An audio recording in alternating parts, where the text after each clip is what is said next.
तो गाइज आज हम बात करेंगे हाई क्लास मानवा के चैप्टर नंबर 72 के बारे में। और पिछले चैप्टर में हमने देखा था कैसे एल्वा वैंग डैम की जिंदगी को सही करने की कोशिश करता है, क्योंकि वैंग डैम की मां के जाने के बाद से वैंग डैम काफी ज्यादा टूट गया था और गलत रास्ते में जाने लगा था और वैंग डैम का बाप भी कुछ अलग ही किस्म का बन गया था। आज की वीडियो में भी हम पास्ट का ही सीन देखते हैं जहाँ पे वैंग डैम का फादर वैंग डॉगपिल एल्वा को कहता है तुम वैंग डैम का ध्यान रखो, बाकी सब मैं देख लूंगा। लेकिन वैंग डॉगपिल ये कहते हुए अपने हाथों में पकड़े हुए पेपर्स देख रहा था। उस वक्त एल्वा को नहीं पता था वो पेपर्स क्या हैं। दरअसल वो पेपर्स थे वैंग डॉगपिल की कैंसर के रिपोर्ट के, यानी कि वैंग डॉगपिल को कैंसर होता है और अब उसके पास जीने के लिए बस कुछ ही साल बचे हैं। कुछ साल बाद वो कैंसर से खुद ही मर जाएगा। शायद इसीलिए वैंग डॉगपिल वैंग डैम को मारकाट सिखा रहा था, ताकि वैंग डॉगपिल के जाने के बाद भी वैंग डैम खुद की रक्षा कर सके। इसके बाद हम 2 साल बाद का सीन देखते हैं, जहाँ पे वैंग डॉगपिल एल्वा को मिलने बुलाता है। इस वक्त तक भी वैंग डॉगपिल जिंदा था, यानी एल्वा जैसे ही वैंग डॉगपिल से एक होटल में मिलने आता है या फिर रेस्टोरेंट में मिलने आता है तो देखता है वैंग डॉगपिल पूरी तरीके से टकला हो चुका है। और यार ये मानवा की डिटेलिंग इतनी ज्यादा है ना, इस मानवा में काफी सारी बातें बताते ही नहीं। जैसे ये टकला हुआ है उसकी वजह ही नहीं बताई। असल में वजह ये है जब किसी को कैंसर होता है तो टकला हो जाता है। खैर अभी एल्वा और डॉगपिल साथ में बैठते हैं, ड्रिंक्स वगैरह करते हैं। डॉगपिल एल्वा को कहता है अगर मेरी शादी थोड़ी और पहले होती तो मेरा बच्चा तेरे जितना होता। ऑब्वियसली एल्वा को इस वक्त तक तो पता चल ही गया है कि इसको कैंसर है, इसलिए पूछता है कि उसका क्या हुआ ट्रीटमेंट का। वैंग डॉगपिल जवाब देता है उस बात को पूरे 2 साल हो चुके हैं जब मैंने तुम्हें कहा था मैं सब कुछ संभाल लूंगा, है ना। लगता है ट्रीटमेंट के खत्म होने का वक्त आ चुका है। डॉक्टर्स ने कहा है सर्जरी के फेल होने के चांसेस काफी ज्यादा कम हैं, लेकिन आखिर मैं और ज्यादा साल जी के क्या करूंगा। मैंने पहले ही तुम्हारे लिए, वैंग डैम के लिए और अपने बाकी के लोगों के लिए तैयारियां करना शुरू कर दिया है। एल्वा तुमने कहा था तुम एक बार खोलना चाहते हो, है ना। देखो मुझ जैसे बूढ़े को तो सिर्फ सोजो ही पीना पसंद है, लेकिन तुम्हें अलग अलग ड्रिंक्स पसंद है तो तुम बार में वो खोल सकते हो। इसके बाद ये दोनों एक एक ड्रिंक मारते हैं। इसके बाद वैंग डॉगपिल दोबारा से कहता है कि कुछ लोग मुझसे मिलने आए थे जो मेरा बदला लेने में मेरी मदद करेंगे। लेकिन वैंग डॉगपिल को इस बात में डाउट होता है क्या वो बदला लेने की हालत में है भी। ऊपर से जिन लोगों से उसे बदला लेना है उन्हें अब तक ये पता चल चुका होगा कि वैंग डॉगपिल से कुछ लोग मिलने आए थे जो बदला लेने में उसकी मदद करेंगे। इसका मतलब जिससे वैंग डॉगपिल को बदला लेना है वो लोग और ज्यादा अटैकिंग मोड में आ जाएंगे। और वैंग डॉगपिल चाहता है आगे चल के जितना उन लोगों का नुकसान होना है, यानी कि वैंग डॉगपिल लोगों का, वो कम से कम हो। एल्वा को कुछ समझ नहीं आता आखिर वैंग डॉगपिल बोलना क्या चाहता है, इसलिए कहता है आप मुझसे सीधे सीधे बोल सकते हो, आपको जो भी कहना है मैं मदद करूंगा। आप डॉगपिल कहता है तुम जानते हो मेरी बातों का क्या मतलब है ना। इसके बाद हम एक और पास्ट का सीन देखते हैं जहाँ पे हमें इसकी बातों का मतलब बताया जाएगा, यानी कि वैंग डैम की माँ के मरने के बाद वैंग डॉगपिल वैंग डैम की माँ के कातिल को कहता है आखिर तुम ये सब कुछ क्या कर रहे हो,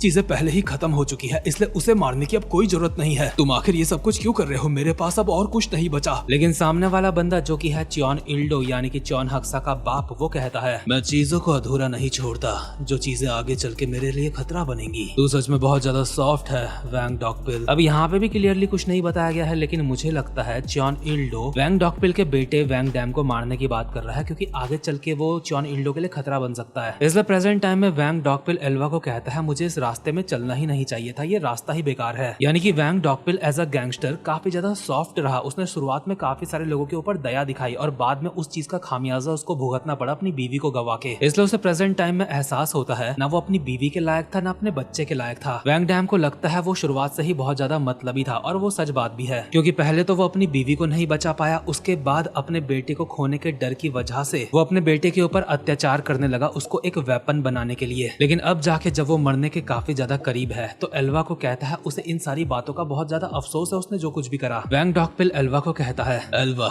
मैं वैंग डॉगपिल ऐसे ही शांति से नहीं मरूंगा, तुम मुझसे कुछ मत पूछना और कुछ करने की कोशिश भी मत करना। तुम्हें पता है एक मर्द की चाहे कितनी भी उम्र हो वो हमेशा एक जैसा ही होता है, और इस बूढ़े की तुमसे एक आखिरी रिक्वेस्ट है। योंटे जो मेरा राइट हैंड था, तुम उसके बारे में स्टोरी जानना चाहते थे ना कि उसके साथ मेरी क्या स्टोरी है। कैसा रहेगा अल्कोहल पीते पीते हम उसके बारे में बात करें। यानी कि वैंग डॉगपिल की ये मरने से पहले आखिरी इच्छा है, इसलिए एल्वा की आंखों में आंसू आ जाते हैं, लेकिन फिर भी खुश होकर कहता है कि ठीक है मैं तैयार हूँ। इसके बाद ये दोनों खूब पीते हैं और पीते पीते वैंग डॉगपिल एल्वा को सारी बातें बताता है। लेकिन वैंग डॉगपिल ने एल्वा को क्या क्या बातें बताई ये हमें नहीं बताई जाती। लेकिन वो आखिरी दिन था, उसके बाद एल्वा ने वैंग डॉगपिल को नहीं देखा। इसके बाद हम असली वाले प्रेजेंट मोमेंट में आते हैं। वैंग एल्वा को कहता है तो उस समय के बाद से आपने मेरे डैड को आज से 2 महीने पहले देखा था जब उनकी मौत हुई थी, है ना। एल्वा इसका जवाब हाँ में देता है और इसके बाद ये दोनों दोबारा से आगे की तरफ तरफ चलने लगते हैं। वैंग कहता है मेरा बाप सच में बहुत ज्यादा मतलबी इंसान था, मैं अंत तक उसे अच्छा नहीं मान पाया। आखिर वो मरते मरते क्या सोच रहा था, लेकिन चलो मरते मरते कम से कम मेरे फादर एक इंसान की तरह तो बने। मरते मरते भी वो मतलबी थे, लेकिन कम से कम वो उससे तो बेहतर ही थे जब वो पागल हो गए थे और मेरे साथ बहुत गलत अत्याचार कर रहे थे। लेकिन मेरी बातों का गलत मतलब मत समझना, इनसे ये मत सोच लेना कि मैं उनको माफ कर रहा हूँ, क्योंकि वैंग डैम अब पहले से काफी ज्यादा समझदारी वाली बात कर रहा है। इसलिए एल्वा उसको कहता है शॉल आने के बाद तो तू काफी ज्यादा समझदार हो गया, मतलब क्या हो गया ऐसा। इसके बाद वैंग कहता है अंकल आखिर आपने हमेशा डैड के बारे में सारी बातें मुझसे क्यों छुपाई, आखिर आपने मुझे हमेशा ऐसा क्यों दिखाया जैसे मेरे डैड की मौत एक एक्सीडेंट थी। ऑब्वियसली वैंग ये इसलिए पूछ रहा है क्योंकि चॉन हक्सा ने वैंग डैम को बता दिया है कि वैंग डैम के फादर को उसके फादर चॉन इल्डो ने मारा था। लेकिन मुझे लगता है एल्वा का इरादा अब भी वैंग डैम को सच बताने का नहीं है, इसलिए कहता है उससे पहले मैं तुझसे कुछ पूछना चाहता हूँ। आखिर तो अचानक से मुझसे उन बच्चों के बारे में क्यों पूछ रहा था जिनकी तेरे साथ बचपन में फाइट हुई थी? क्या तो उनमें से किसी से मिला था और तेरी उनसे फाइट हुई थी और उन लोगों से तुझे तेरे फादर की मौत के बारे में कुछ पता चला? क्या तू इसलिए उनके बारे में पूछ रहा था? और सच में हुआ तो यही है और चॉन हक्सा से अपने फादर की मौत के बारे में उसे पता भी चला कि कैसे हुई, लेकिन वैंग डैम बताता नहीं है। वो बस इतना बताता है कि कुछ और स्कूल के लोगों से मेरे पंगे हुए थे और जिनसे मेरे पंगे हुए थे उनके लिंक्स गैंगस्टर्स से थे, इसलिए मैंने उन बच्चों के बारे में पूछा जिनके साथ मेरी बचपन में फाइट हुई थी। वैंग भी बताता है जिस दिन उसके डैड का फ्यूनरल था